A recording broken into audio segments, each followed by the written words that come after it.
Hello, I'm Morgan Pehme, Executive Director of New York Civic, and this is Candidate College.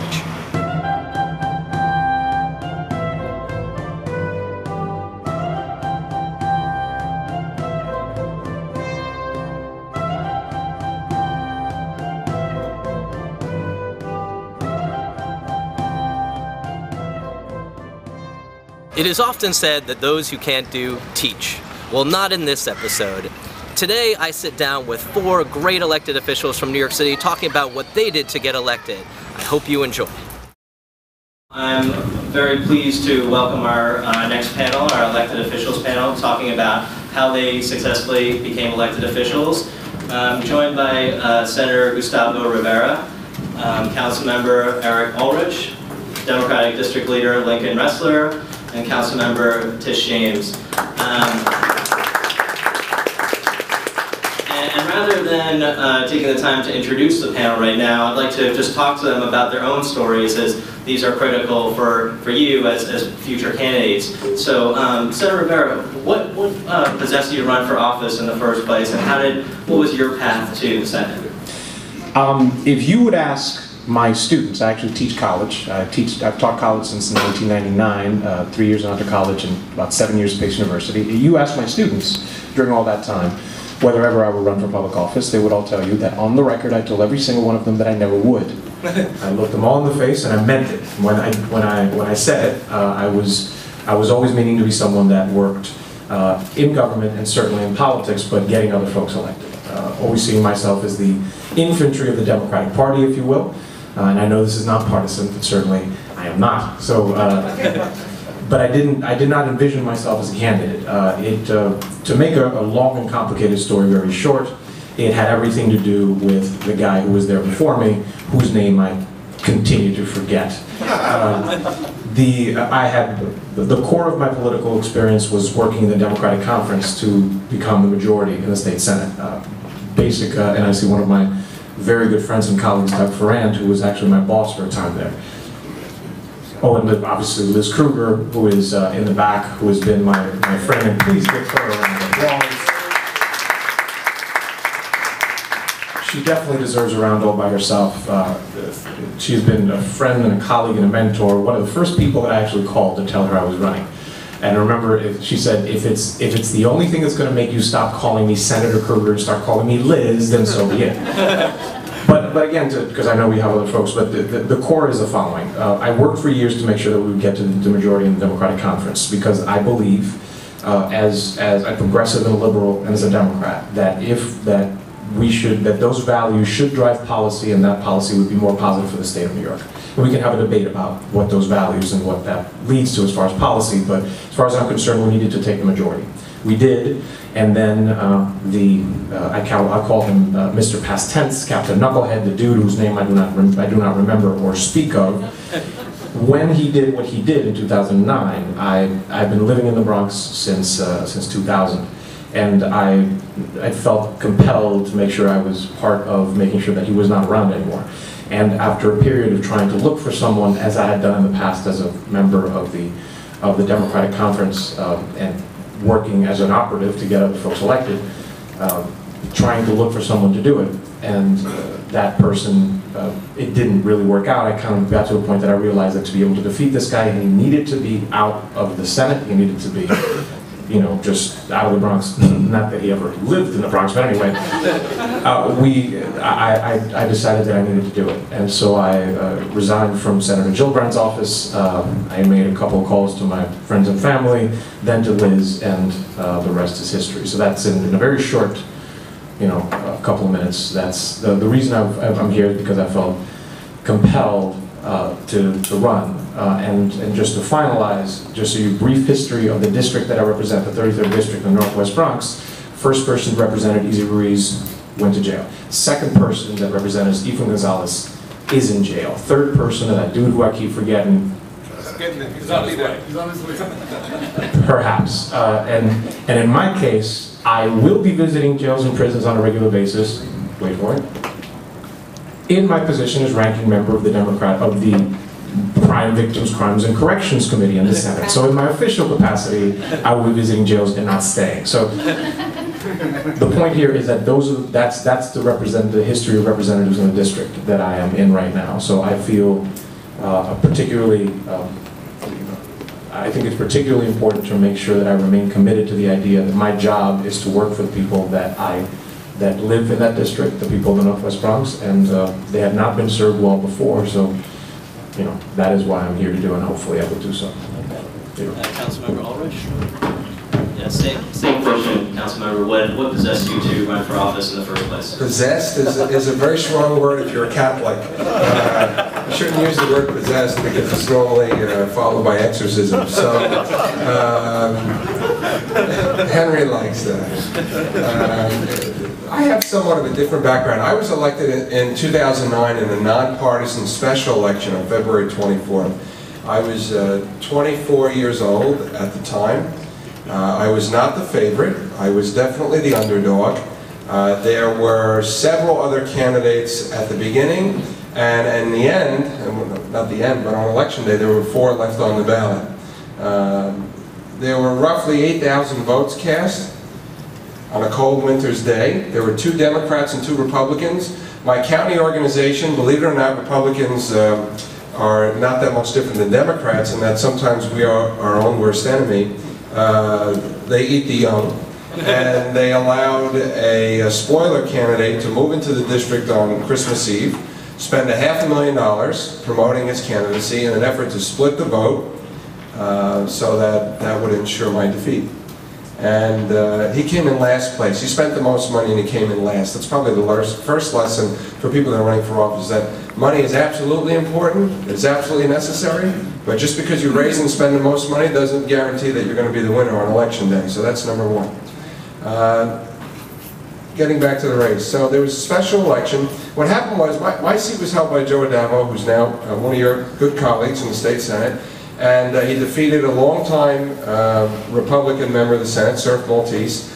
And when Joe won the election in November of 2008, when he was swept in with the Obama landslide, there was a special election because there was a vacancy in the City Council. So Mayor Bloomberg declared the vacancy on January 3rd. The nonpartisan special election was held on February 24th. We weren't allowed to use party names or symbols to run under.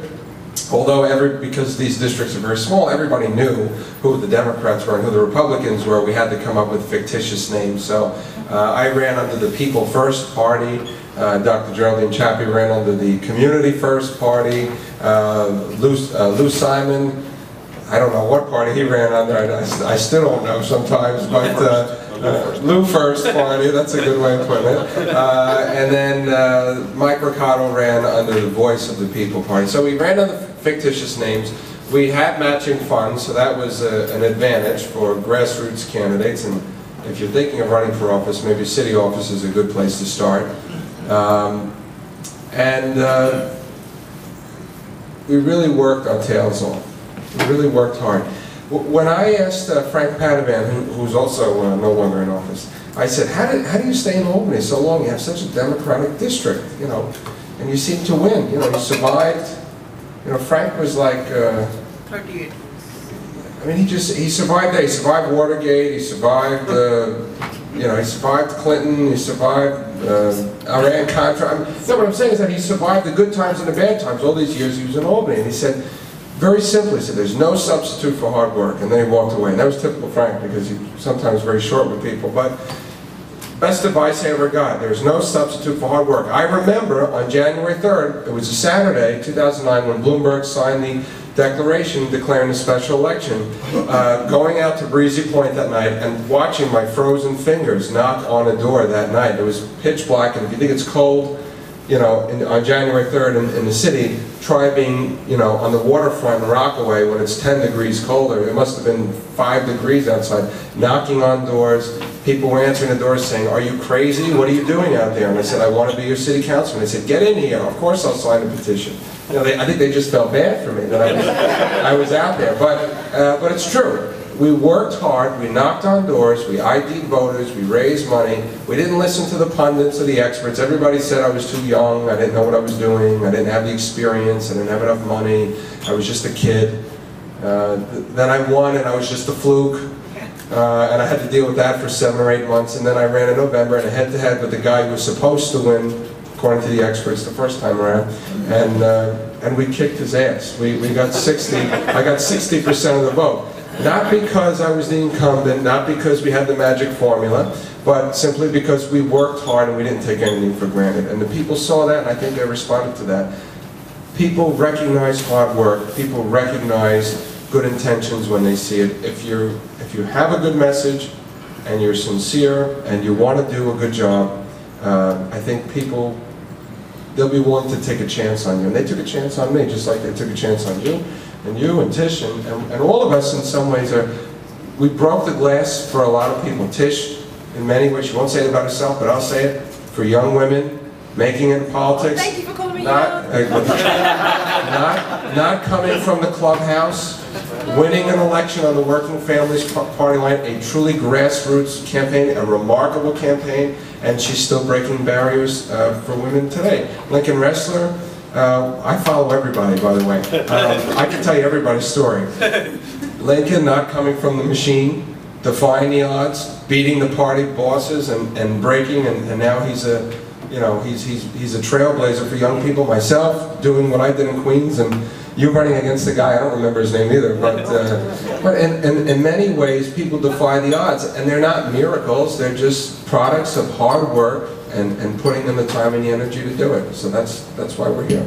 Thank you, Councilmember. You're making my job really easy. In fact, what you pointed out is the reason I asked the four of you in particular to participate in this panel is because you all have unconventional stories as to how you got elected and to try to be a better model. You weren't just the machine hack who was next in line to get the job, and I didn't think that would be very instructive other than to kiss ass to the party boss and try to do that for long enough to get elected. Yes, please, Lincoln, can you tell us your story? I ran for district leader and state committeeman in Brooklyn last year, and district leader is a position that most folks have never heard of, including the folks in the 50th Assembly District, which I now represent. It's basically to be the Democratic Party leader for that area. And in each county, things work a little bit differently. In Manhattan, for example, assembly districts are often broke up into 3 different areas. So they're different. There's a male and female district leader, a little bit like middle school government. But for the local Democratic Party. In Brooklyn, it's a full assembly district. And so the position as district leader essentially means that I'm the representative for that area, my districts, Greenpoint and Fort Greene, Clinton Hill, and Williamsburg. I'm the representative to the Brooklyn Democratic Party, and I'm also a state committeeman, which is what appears on the ballot. And in that capacity, I'm the representative to the New York State Democratic Party.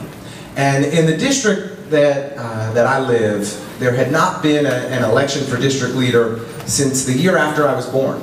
The same 2 folks, Stevie Cohen and Linda Minucci, had been the district leaders since 1985. And nobody had ever run against them. And as you may know, if there isn't a fight on in a Democratic primary, it doesn't appear on the ballot.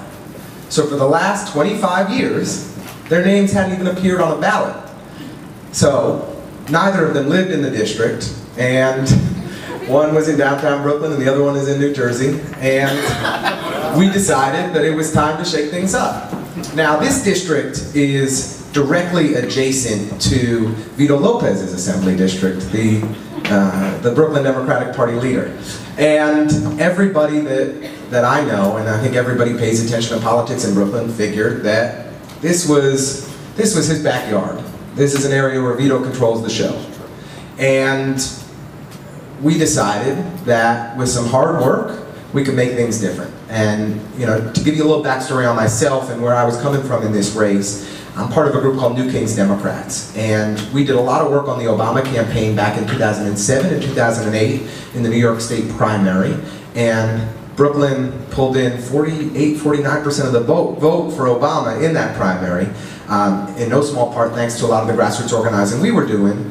And after that election, we decided we wanted to maintain the energy and dynamism of that campaign. And all of the hundreds of people that we had met who knocked on doors for the first time and got involved in politics for the first time, we decided we needed to figure out a channel for folks to remain engaged. And we started looking more closely at the Brooklyn Democratic machine, and we realized that 3 of the last 4 county bosses have actually been indicted on charges of corruption. And our current leader, Vito Lopez, was less reputable than any of his predecessors. And so we decided to put together a strategy for effecting change. And in 2008, we ran people for county committee, ran about 100 people for county committee as the representatives for their election district, that square block around your house. And in the 2010 cycle, a couple of our members ran for district leader. And I knocked on 4,000 doors myself in that campaign. As a campaign, we knocked on over 11,000 doors, and we won by 121 votes. In my district, the Hasidic community in Williamsburg represent a majority of the primary day electorate, and I got about 23% of the vote from the Hasidic community. But across the rest of the community, in Fort Greene houses, and the brownstones in Fort Greene, and the hipsters in Williamsburg, the Latinos in Williamsburg, the old Poles and the old Italians in Greenpoint, and all the new people who have been coming into these neighborhoods, we won 79% of the vote across that community. And the message is clear, is that it's exactly what Eric said. When you do the work, when you know the issues in your neighborhood, you can encourage and you can convey a message that things can be different, and then you can win campaigns. So, as most of you know, I ran in 2001, was not successful, lost to the late Councilmember James Davis by 300, 400 votes.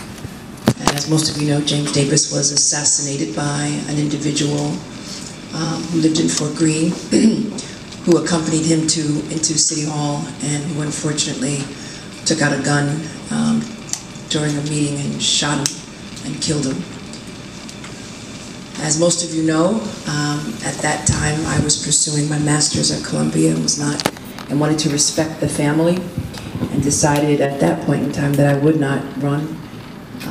And the family and the Democratic Party at that time decided to nominate Jeffrey Davis, the brother, and out of respect for the family, I decided not to run. Well, I come from a very diverse, interesting, and active district. Fort Greene, Clinton Hill, Prospect Heights, Crown Heights, little part of Bedford-Stuyvesant and Vinegar Hill.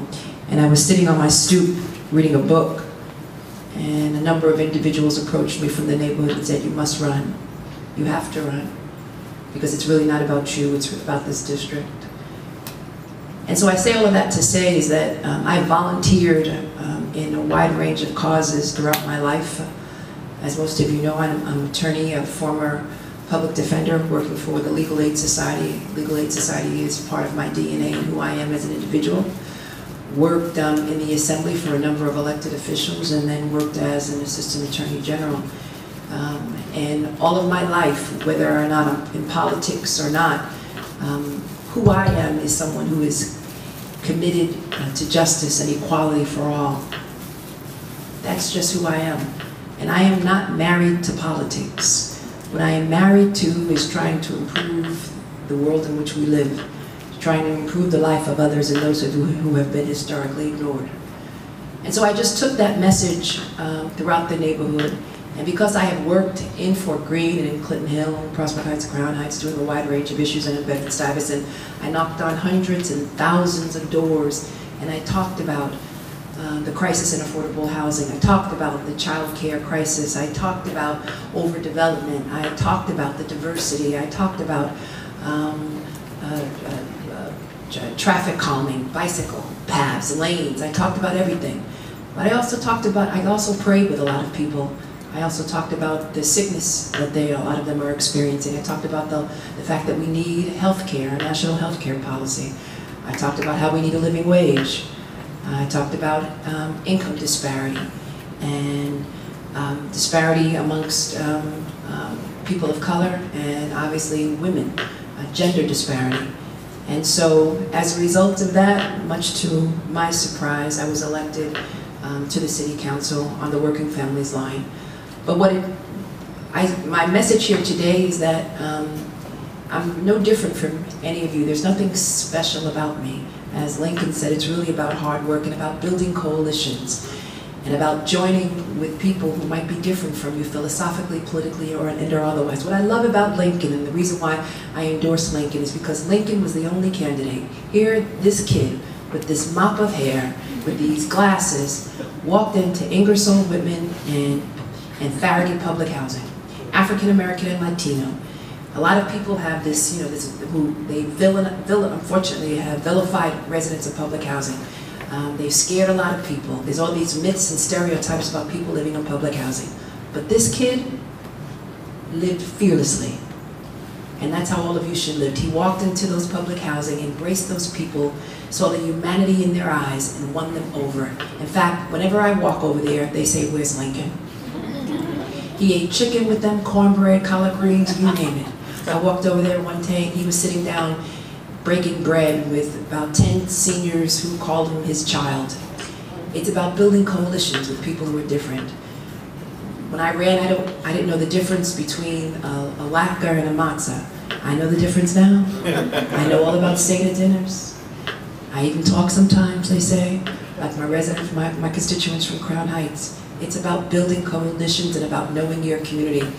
And if you're interested in, again, because of some ego trip, don't get into politics. If you want to make a difference in this world, in this city, in the life of someone else, then you should run for office and live fearlessly, and you will win. Thank you.